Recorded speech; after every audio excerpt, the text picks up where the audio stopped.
नमस्कार साथियों। अपन स्टडी कर रहे थे राज्य व्यवस्था, जिसमें अपन ने देखा था संघ सरकार जो भाग 5 में आती है।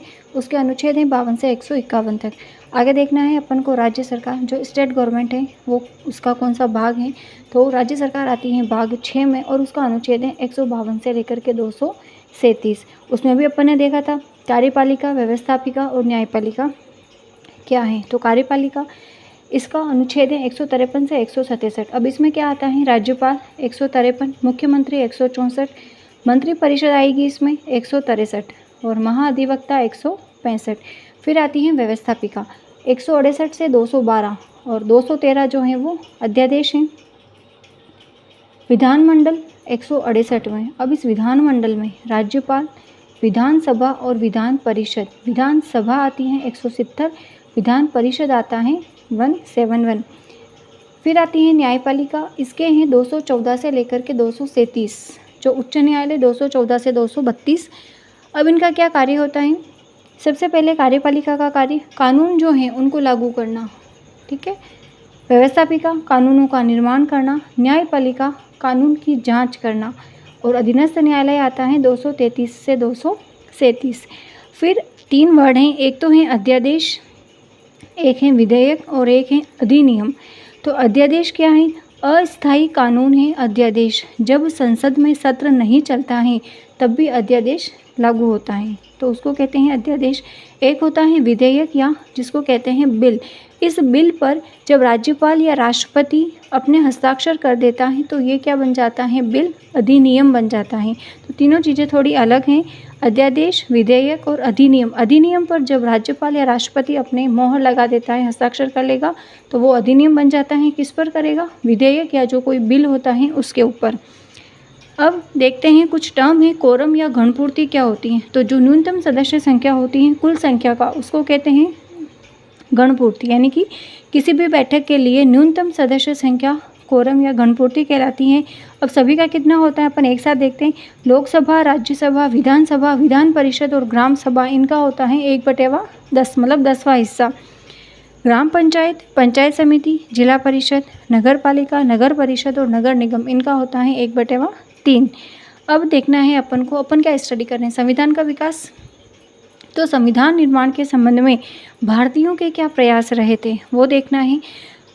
तो फर्स्ट देखते हैं 1895 में बाल गंगाधर तिलक ने बम्बई में स्वराज विधेयक पर बात करते हुए यह कहा था कि भारत के लोगों हेतु संविधान सभा का गठन किया जाए अनौपचारिक रूप से। क्लियर। तो अपना प्रश्न यहाँ से ऐसा बनता है कि 1898 में किसने क्या कहा था, बाल गंगाधर तिलक रहे हैं। मैच करने के क्वेश्चंस बन सकता है। 1918 में थे मदन मोहन मालवीय। इन्होंने आत्मनिर्णय की मांग की कि भारतीय जो हैं उनका सेल्फ डिसीजन वो खुद लेंगे, ऐसी भी संविधान सभा में का गठन किया जाए। फिर है 1922 महात्मा गांधी। इन्होंने क्या कहा था कि भारत के लोगों का राजनीतिक भविष्य स्वयं भारतीय तय करेंगे। 1924 तेज बहादुर समप्रू ने संविधान सभा के गठन की मांग की। तो ये सन और ये जो व्यक्ति हैं इनके नाम। फिर है 1928 अंग्रेज अधिकारी थे वर्केन हेड की चुनौती को स्वीकार करते हुए मोतीलाल नेहरू की अध्यक्षता में एक कमेटी का गठन किया गया जिसको कहा गया नेहरू कमेटी। उनके द्वारा एक रिपोर्ट तैयार की गई जिसे कहा गया नेहरू रिपोर्ट, जो भारत के संविधान का प्रथम प्रयास था, लेकिन मुस्लिम लीग ने इसको अस्वीकार कर दिया। अब एक नोट देखते हैं। मोहम्मद अली जिन्ना ने नेहरू रिपोर्ट के विरोध में 14 सूत्रीय मांग पत्र जारी किया। यहाँ से भी प्रश्न बना है, हालांकि ये प्रश्न अभी नहीं पूछा जा सकता है, प्रश्नों का लेवल थोड़ा लेवल का हो गया है। तो ये सन पूछ करके इनमें किसका रोल रहा है, इस प्रकार के प्रश्न बन सकता है। नेहरू रिपोर्ट को ही कहा गया है स्वराज संविधान। 1934 एम एन रॉय का नाम, पूरा नाम है मानवेंद्र नाथ। इन्होंने व्यक्तिगत रूप से यानी कि औपचारिक संविधान सभा के गठन की मांग की। एक राजनीतिक दल के रूप में संविधान की सर्वप्रथम मांग स्वराज पार्टी ने की थी, जिनके संस्थापक थे मोतीलाल नेहरू और चित्तरंजन दास।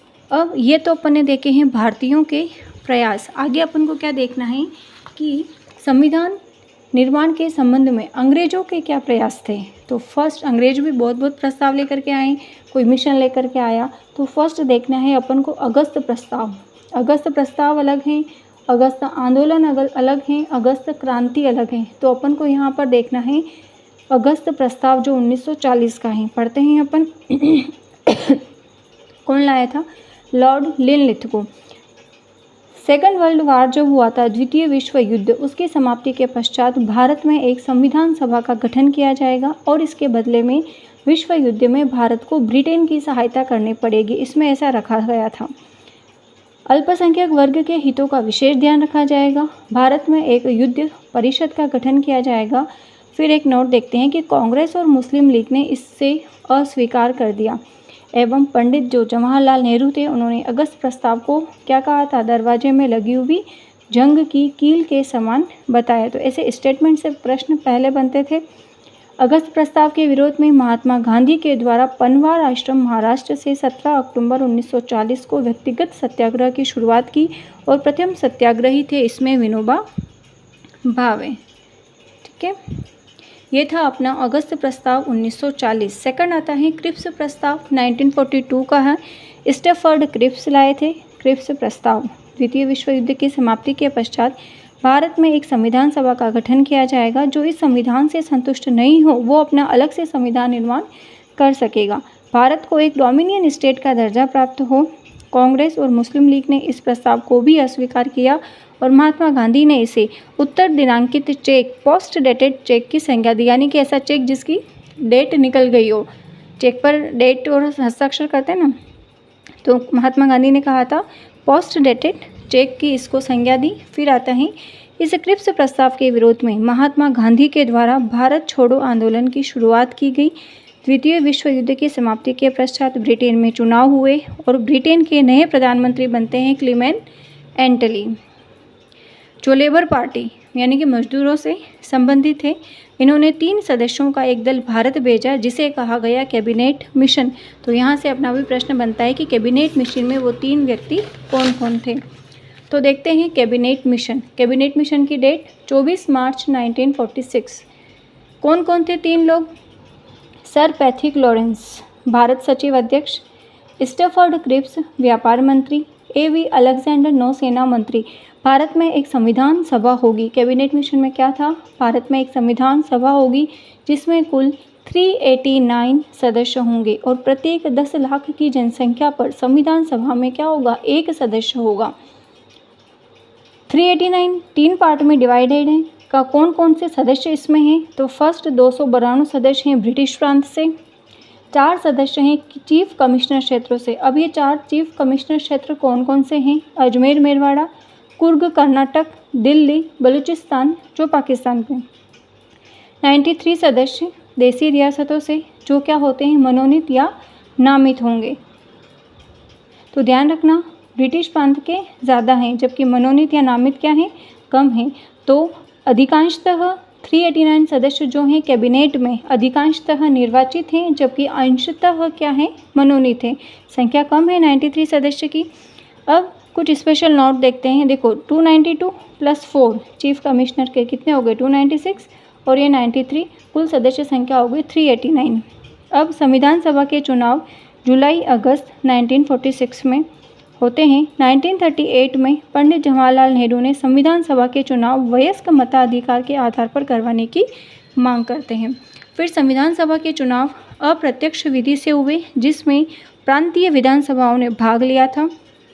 3 श्रेणियां बनाई थी इन्होंने कि इनको पृथक निर्वाचन दिया गया। कौन कौन सी थी 3 श्रेणियां? सामान्य, पंजाब में सिख और शेष भारत में मुसलमानों को अलग से पृथक निर्वाचन दिया गया। तो आज अपन ने पढ़ा है कैबिनेट मिशन, क्रिप्स प्रस्ताव और अगस्त प्रस्ताव।